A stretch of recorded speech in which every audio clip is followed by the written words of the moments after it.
সংগ্রামী ভাইরা আমার, আমি জাতিসংঘের দৃষ্টি আকর্ষণ করে বলতে চাই, অনতিবিলম্বে এই মুহূর্ত থেকে ফিলিস্তিনের সাধারণ জনগণের উপরে যে নারকীয় হত্যাযজ্ঞ আপনারা চালাচ্ছেন সেটা বন্ধ করতে হবে। সাধারণ ফিলিস্তিনিদের, সাধারণ মুসলমানদের বাসযোগ্য ফিলিস্তিন আরো করে দিতে হবে।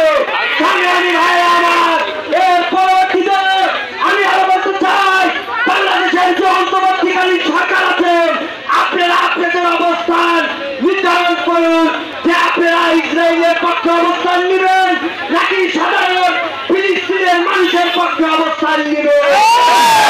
চুপ করে বসে থাকবেন, বাংলাদেশের মানুষ চুপ করে বসে থাকবে না। আমি আরো বিশ্বের মোড়ালদেরকে বলতে চাই, আপনারা এখন থেকে ফিলিস্তিনের সাধারণ মানুষদেরকে খাদ্য, পানি, বস্ত্র থেকে শুরু করে প্রয়োজনে যুদ্ধের সরঞ্জাম বহন করা শুরু করুন।